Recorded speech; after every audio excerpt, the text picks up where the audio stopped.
बाबा का नाम लेके आज हम सुदामा और कृष्ण की कथा करेंगे। सुदामा ब्राह्मण था तथा श्री कृष्ण का मित्र था और उन दोनों ने, सुदामा और श्री कृष्ण, बलराम, इन सब ने संदीपनी ऋषि के आश्रम में शिक्षा एक साथ प्राप्त की थी। सुदामा ब्रह्मज्ञानी था, विषयों से विरक्त, शांत चित्त और जितेंद्र था। वह गृहस्थ होने पर भी कुछ इकट्ठा नहीं करता था। आमतौर पर हम लोग गृहस्थी हैं तो अपना बैंक बैलेंस बढ़ाता जाएंगे, सब सामान इकट्ठा करते जाएंगे, जितनी ज़रूरत उससे भी बहुत ज़्यादा इकट्ठा कर लेंगे, रखने में भी दिक्कत आती है। तो वो संग्रह नहीं करता था तथा प्रारब्ध के अनुसार जो उन्हें मिल जाता था उसी में सुदामा संतुष्ट रहते थे। परंतु वो बहुत गरीब थे। उनका परिवार, वो पत्नी, बच्चे अक्सर भूखे सोया करते थे, फटे हुए कपड़े थे। तो एक दिन उनकी पत्नी, जो भूख से कांप रही थी, उसने कहा कि श्री कृष्ण इतने बड़े राजा हैं और आपके सखा हैं, आप दोनों साथ साथ पढ़ाई किए हैं तथा वो ब्राह्मण भक्त भी हैं, इसलिए उनके पास जाइए तो वो हमारी मदद ज़रूर करेंगे, तो आप उनके पास ज़रूर जाइए। इससे पहले सुदामा की पत्नी ने कभी नहीं ऐसी बात कही थी और ये पहली दफ़ा उसने ऐसा कहा, तो सुदामा मना नहीं कर पाया। तो जब पत्नी ने कहा तो सुदामा जी ने सोचा कि ठीक है, पहली दफ़ा इसने कहा है तो मेरे को जाना चाहिए। तो वो जाने के लिए तैयार हो गए और अपनी पत्नी से कहा कि जब मित्र के घर जाते हैं तो कुछ भेंट लेके जाते हैं, तो अगर कुछ है भेंट देने के लिए तो वो आप मेरे को दे दीजिए। तब उनकी पत्नी, घर में कुछ नहीं था खाने को, तो एक पड़ोसी के पास गई, उसने एक मुट्ठी चिड़वा दिया, फिर दूसरी के पास गई तो उसने भी एक मुट्ठी दिया। ऐसे करके 4 पड़ोसियों के पास जाकर 4 मुट्ठी चावल चिड़वा वो लेकर आई और उसको उन्होंने एक फटी हुई पोटली में बांध के दे दिया। कहा कि ये अपने दोस्त को आप भेंट दे देना। तो सुदामा जी ने वो भेंट ले ली, वो चावल 4 मुट्ठी चिड़वा ले लिया और वो वहाँ से चल पड़े। और फिर वो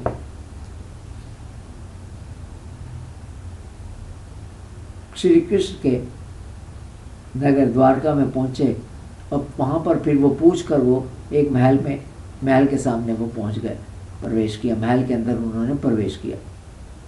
जिस समय सुदामा जी अंदर गए तो कृष्ण रुक्मणी के साथ, अपनी पत्नी रुक्मणी के साथ पलंग पर बैठे हुए थे। जैसे ही श्री कृष्ण ने सुदामा को देखा तो एकदम उठकर खड़े हो गए और उन्हें गले से लगा लिया, अपने मित्र को गले से लगा लिया तथा श्री कृष्ण की आंखों से आंसू बहने लगे। सुदामा जी भी उनका भी हृदय बहुत द्रवित हो गया और वो भी बड़े ज़ोर से अपने मित्र से गले से मिले। तब श्री कृष्ण ने ले जाकर एक पलंग पर बिठा दिया जिस पर वो बैठे हुए थे और फिर उनकी आरती उतारी, सुदामा जी की आरती उतारी। रुक्मणी जी स्वयं उन्हें पंखा करने लगी। वहाँ पर जो दासियाँ बैठी हुई थी वो देखकर हैरान हुई कि भगवान स्वयं एक मैले कुचाले कपड़े पहने हुए ब्राह्मण की पूजा कर रहे हैं। तो ये एक उनके लिए बहुत हैरानगी की बात थी कि ये क्या हो रहा है यहाँ पर, कहाँ कृष्ण, कहाँ ये ब्राह्मण। सोचने लगी कि इस भिखमंगे ने ऐसा कौन सा पुण्य किया है कि स्वयं भगवान उनके पांव पखार रहे हैं। खैर जब ये सब हो गया तब श्री कृष्ण ने सुदामा जी से पूछा कि भाई क्यों, क्या आपने शादी की कि नहीं की, अपने परिवार के बारे में बताओ। श्री कृष्ण कहने लगे मैं जानता हूँ कि आपकी धन इत्यादि में कोई प्रीति नहीं, विषयों से आप परे हैं। जगत में विरले ही लोग आप जैसे हैं जो भगवान की माया से बने हुए विषयों को और उनकी वासनाओं को त्याग देते हैं। ये बात सुनने की है, सोचने की है। हम सब ये जगत के विषयों में फंसे हुए हैं कि जगत के विषय क्या है, पत्नी है, बच्चे हैं, धन दौलत, मान सम्मान और शरीर से जुड़ी हुई बाकी की बातें, ये सब मिथ्या है। जैसे पहले भी बताया है कि जगत मिथ्या ब्रह्मम सत्यम, असल में सिवाय परमात्मा के कुछ नहीं है इस जगत में। तो ये सब मिथ्या है, लेकिन फिर भी इस सब से जुड़े रहते हैं और ये इकट्ठा करते जाते हैं, और इकट्ठा करो और इकट्ठा करो और इकट्ठा करो।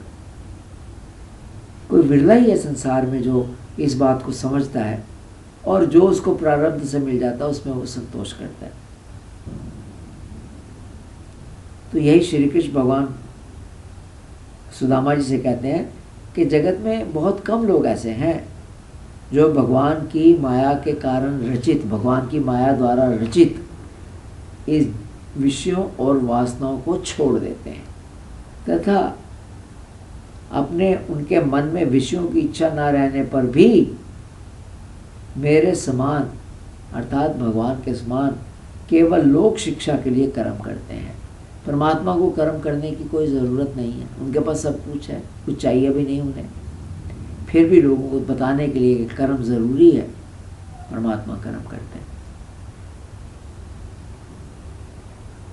अब जब ये सब बातें हो गई, सुदामा जी ने अपने बारे में बता दिया कि उनकी शादी हो गई है, उनकी पत्नी है, ये सब बता दिया, बच्चे हैं।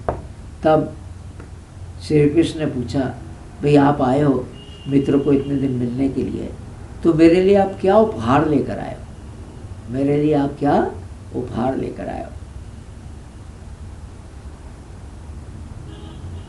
श्री कृष्ण कहने लगे मेरा प्रेमी भक्त अगर मेरे लिए प्रेम से थोड़ी सी भी वस्तु, थोड़ी सी भी कोई चीज़ मुझे ला कर देता है तो वो मेरे लिए बहुत हो जाती है, उसे मैं तुरंत स्वीकार करता हूँ और भोग लगा लेता हूँ। ये भी बहुत महत्वपूर्ण बात है। परमात्मा खुद ही स्वयं ही ऐश्वर्य के स्वामी हैं, उन्हें कुछ नहीं चाहिए और हम उन्हें देवी कह सकते हैं। फिर भी अपनी श्रद्धा से जो प्रेम पूर्वक, भक्ति पूर्वक, आदर पूर्वक प्रभु को कोई छोटी सी चीज़ भी भेंट करता है, चाहे फूल, चाहे पत्ता, चाहे पानी, तो प्रभु या फल, तो प्रभु उसको बहुत प्रेम से स्वीकार, उसको एकदम से स्वीकार कर लेते हैं। बहुत बड़ी चीज़ देने की ज़रूरत नहीं है, भावना की बात है, कितने प्रेम से, कितने भक्ति के साथ किसी चीज़ को परमात्मा को अर्पण किया जाता है। तो यही बात वो यहाँ पर कह रहे हैं। अब सुदामा को बहुत शर्म आई कि उसकी तो पोटली में चिड़वा है, थोड़ा सा, एक मुट्ठी भर चिड़वा ही है, जरा सा चिड़वा है और पोटली भी फटी हुई है। तो जब श्री कृष्ण ने ये कहा कि आप मेरे लिए क्या लाए, तो सुदामा जी ने अपना सिर, अपना मुंह शर्म से, संकोच से नीचे कर लिया। श्री कृष्ण भगवान ने उसकी बात जान ली और फिर श्री कृष्ण सोचने लगे, पहली बात ये मेरा प्यारा सखा है, मेरा प्यारा मित्र है। दूसरी बात, इसने कभी लक्ष्मी की कामना से मेरा भजन नहीं किया, कुछ प्राप्ति के लिए नहीं किया, पैसा चाहिए ना, ऐसा कुछ नहीं किया। तीसरी बात, अपनी पतिव्रता पत्नी को खुश करने के लिए वो मेरे पास यहाँ है, क्योंकि उसकी पत्नी ने उसको कहा, इसलिए वो यहाँ पर आया है। ये भगवान ने सारी बातें सोच ली और फिर उन्होंने सुदामा जी के पास जाकर जो चिड़वे की पोटली वो छुपा रहे थे वो उन्होंने छीन ली और कहने लगे, आहा देखिए हमें हमारा मित्र हमारे लिए क्या लेकर आया, हमें क्या देगा। और फिर उन्होंने उसे खोला तो उसमें चिवड़ा था, तो उन्होंने उसमें से निकालकर एक मुट्ठी अपने मुंह में डाल दी। श्री कृष्ण ने एक मुट्ठी मुंह में डाल दी। जैसे ही वो दूसरी मुट्ठी भरकर अपने मुंह में डालने लगे तो रुक्मणी जी ने उसे रोक दिया और वो बोली कि मनुष्य को इस लोक में तथा परलोक में समस्त समृद्धि प्राप्त करने के लिए ये एक मुट्ठी भर चिड़वा ही काफ़ी है। अर्थात भगवान ने अगर एक मुट्ठी चिड़वा आपसे ले लिया तो फिर वो इस लोक में और परलोक में समृद्धि उसके साथ रहेगी, सदा उसको रहेगी साथ। तो इसलिए उन्होंने रुक्मणी जी ने दूसरी मुट्ठी भर के चिड़वा नहीं खाने दिया। सुदामा जी उस रात कृष्ण के महल में रहे, वहाँ उन्होंने खाया पिया, खूब उनका आदर सत्कार हुआ तथा उन्होंने अनुभव किया कि जैसे वो स्वर्ग में पहुंच गए। अब जब वो अगले दिन सुबह चलने लगे तो श्री कृष्ण भगवान ने उन्हें कुछ नहीं दिया, ना सुदामा जी ने कुछ मांगा, और फिर वो वहाँ से चल पड़े। चलते वक्त वो सोचने लगे कि आज श्री कृष्ण की ब्राह्मण भक्ति हमने देख ली है। आज पहली बात उन्होंने दरिद्र को गले लगा लिया, मेरे जैसे दरिद्र को भी अपने गले लगा लिया। और दूसरी बात जो उससे भी बड़ी, उसी पलंग पर सुलाया जो रुक्मणी जी का पलंग था जिस पर वो सोती थी, उस पलंग पर सुलाया। और तीसरी बात, उनकी रानी ने स्वयं मेरी सेवा की, मेरे को पंखा किया। और चौथी बात, प्रभु ने मेरे पांव दबाकर खिला पिलाकर देवता के समान मेरी पूजा। ये सारी बातें सुदामा जी ने मन में सोच ली, उन्होंने नोटिस किया। अब फिर चलते हुए सुदामा जी अपने घर पहुँचे तो देखा कि जहाँ उनकी छोटी सी झोंपड़ी थी वो वहाँ पर नहीं है, वो जहाँ रहते थे वो जगह पर नहीं है, बल्कि उस जगह पर एक बहुत बड़ा महल बना हुआ है। तो सोचने लगे कि किस स्थान पर वो आ गए हैं, गलत जगह आ गए हैं या किसका महल है, ये क्या जगह है। ये वो सोच ही रही थे, ये सब बातें सोच रहे थे। उसी समय कुछ लोग उनकी अगवानी करने के लिए आ गए, आदर से उनको पकड़कर अंदर ले जाने के लिए आ गए।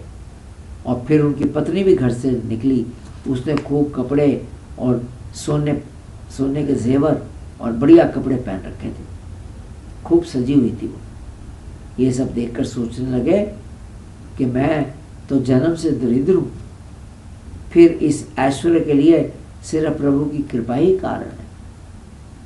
वो समझ गए कि प्रभु ने मेरे ऊपर कृपा की है और ये सारा ऐश्वर्य मुझे दे दिया है, नहीं तो वो तो जन्म से ही दरिद्र था।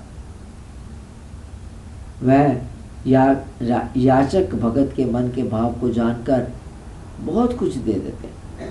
कृष्ण भगवान से हमें मांगने की कुछ आवश्यकता नहीं है, उन्हें हमारा सब हाल पता है और वो जो हमें चाहिए वो स्वयं ही दे देंगे। उनके पास सच्चे मन से जाने की जरूरत है। तो क्या कुछ मांगने की जरूरत नहीं है, मांगना भी नहीं चाहिए। सिर्फ परमात्मा से एक ही चीज़ मांगनी चाहिए कि मुझे हे परमात्मा तेरी प्रेम भरी भक्ति, तेरे चरणों की भक्ति सदा मेरे साथ रहे, यही मांगना चाहिए। तो क्या कहा सुदामा जी ने सोचा कि उन्हें अपने भगत के मन के भाव को जानकर बहुत कुछ दे देते हैं, परंतु उसे समझते थोड़ा है, इसलिए उसके सामने कुछ कहते नहीं। और प्रेमी भक्त यदि कुछ थोड़ा भी करे तो भगवान उसे बहुत मानते हैं। प्रेमी भक्त ने थोड़ा सा चिढ़वा दिया तो भगवान उसे बहुत मानने लगे, और इतना कुछ देकर भी उन्होंने कुछ कहा नहीं। सुदामा ने कहा कि मुझे संपत्ति की ज़रूरत नहीं, सिर्फ उनके चरणों का अनुराग चाहिए। तो इस कथा को यहाँ समाप्त करते हैं। सुनने के लिए धन्यवाद।